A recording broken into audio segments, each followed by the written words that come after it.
La troisième question que vous m'avez le plus posée était de savoir qu'est-ce que vous devez faire lorsque le marché baisse, lorsqu'on est dans des phases de marché compliquées, comment est-ce que vous devez vous comporter en tant qu'investisseur. Alors, la première des choses, il ne faut surtout pas paniquer dans une phase de baisse de marché. Bonjour et bienvenue, moi c'est André Menant. Aujourd'hui, j'ai décidé de répondre aux 5 questions que vous m'avez le plus posées en lien avec l'investissement à la BRVM. Je vais essayer de répondre de façon claire et précise pour que tout le monde puisse mieux comprendre. Et en fin de vidéo, je répondrai à une question qui revient énormément, c'est qu'est-ce que je pense de Daba Finance. Sans plus tarder, passons à la première question. Vous avez été nombreux à me demander est-ce que le marché de la BRVM est sécurisé? Est-ce que lorsque j'investis à la BRVM, mes titres, mes avoirs sont en sécurité? Alors oui, le marché de la BRVM est un marché sécurisé et je vous explique cela en 3 points. Le premier point, c'est la régulation. Il y a un régulateur sur le marché de la BRVM qui est l'AMF UMOA, au même titre que l'AMF en France ou encore la SEC aux États-Unis. On a un régulateur sur le marché de la BRVM qui va donc définir les règles à respecter. Les épargnants, les courtiers et les émetteurs doivent respecter ces règles-là. Celui qui ne respecte pas ces règles-là, il est sanctionné. Le point numéro 2, c'est la sécurité pour vos titres. Sur le marché de la BRVM, les avoirs des clients doivent être séparés des avoirs des courtiers. En clair, lorsque vous achetez aujourd'hui vos actions, vous voyez apparaître vos actions sur l'interface de votre SGI. Ce qu'il faut savoir, c'est que ces actions-là sont également enregistrées auprès d'un autre organisme qu'on appelle le dépositeur central. Alors, pour faire simple, le dépositeur central, c'est une sorte de grande banque qui a des coffres et en fait, chaque SGI, chaque société de gestion et d'intermédiation a un coffre chez le dépositeur central dans laquelle elle stocke les titres de ses clients. Donc, en fait, même si la société de gestion fait faillite, étant donné que vos titres sont stockés chez le dépositeur central, vous aurez juste à récupérer vos titres chez le dépositeur central et les transférer chez une autre SGI.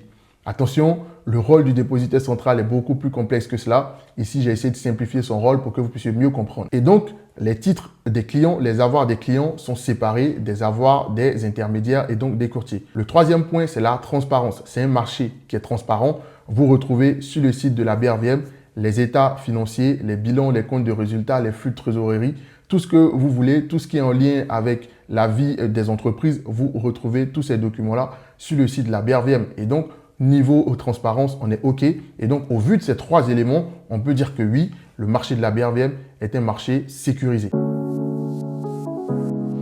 La deuxième question qui m'a été le plus posée, c'est je ne vis pas en zone UEMOA. Je vis par exemple en Europe, je vis en Afrique centrale, je vis en Afrique de l'Est.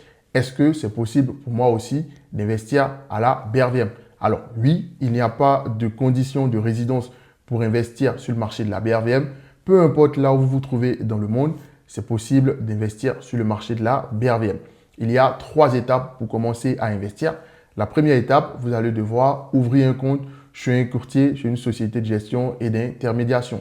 La liste des sociétés de gestion et d'intermédiation recommandées par l'entreprise de marché est disponible sur le site de la BRVM. Vous consultez ce site-là et vous identifiez le courtier, la SGI chez laquelle vous souhaitez ouvrir un compte. Lorsque le compte est ouvert, vous allez devoir approvisionner le compte, c'est-à-dire faire un virement bancaire de votre compte bancaire vers le compte de la SGI, le compte que vous avez ouvert, ou encore, ça peut être souvent le cas par mobile money. C'est possible pour certains courtiers de faire des dépôts, approvisionner le compte via mobile money. Il y a d'autres courtiers chez lesquels on peut aussi aller même au guichet pour faire des dépôts en espèces. Donc, vous approvisionnez le compte et une fois que le compte est approvisionné, vous allez pouvoir commencer à acheter tous les produits financiers que vous souhaitez. Actions, obligations, fonds communs de placement, tous ces produits-là, vous pouvez les acheter. Si vous me découvrez grâce à cette vidéo et que vous n'êtes pas encore abonné, je vous invite à vous abonner et à activer la cloche des notifications pour ne pas manquer les vidéos que je diffuse tous les jeudis soirs sur cette chaîne. Grâce à ces vidéos, vous allez mieux comprendre les placements financiers à la BRVM et tous les petits tips que je partage pour booster vos gains. Et puis, si ce n'est pas encore fait, laissez un like pour soutenir la chaîne, pour aider la chaîne à grandir. La troisième question que vous m'avez le plus posée était de savoir qu'est-ce que vous devez faire lorsque le marché baisse, lorsqu'on est dans des phases de marché compliquées. Comment est-ce que vous devez vous comporter en tant qu'investisseur? Alors, la première des choses, il ne faut surtout pas paniquer dans une phase de baisse de marché. Il faut vous en tenir à votre stratégie.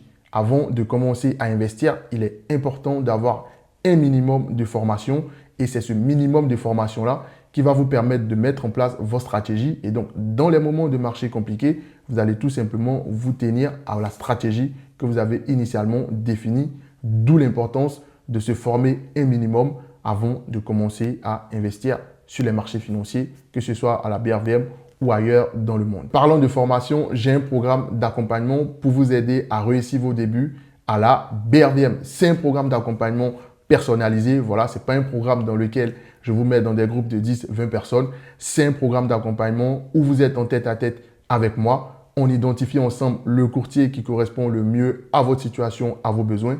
Je vous aide à identifier les meilleures opportunités sur le marché de la BRVM pour booster vos gains.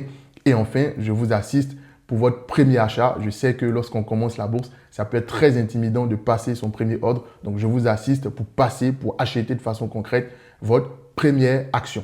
Et donc, si ce programme pourrait vous intéresser, vous avez juste à prendre rendez-vous avec moi en cliquant sur le premier lien dans la description de cette vidéo pour que je puisse vous donner tous les détails. La quatrième question que vous m'avez le plus posée était de savoir quel était le montant idéal pour commencer. Vous souhaitez vous lancer, vous vous demandez, mais avec combien est-ce que je dois commencer à investir sur le marché de la BRVM? Alors, il n'y a pas de montant idéal pour commencer à investir sur le marché de la BRVM. Tout va vraiment dépendre de votre situation, de combien est-ce que vous pouvez épargner tous les mois, tous les ans.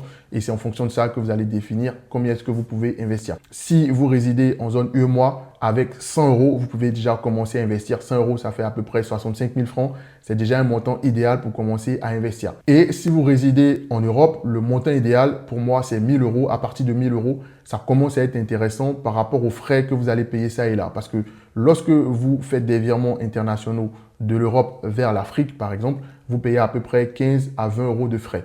Et donc, si vous investissez seulement 100 euros, 20 euros de 100 euros, ça fait 20%. Donc, vous payez 20% de frais.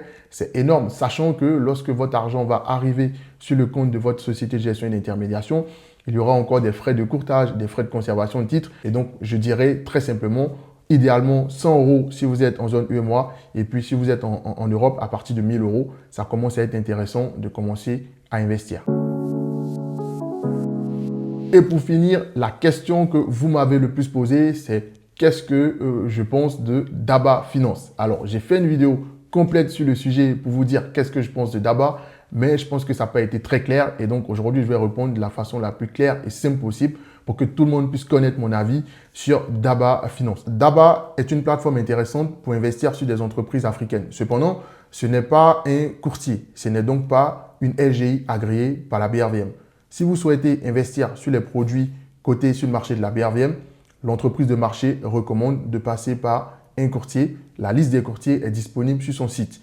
Daba peut être un complément, mais ne peut en aucun cas être un substitut à une SGI agréée par la BRVM.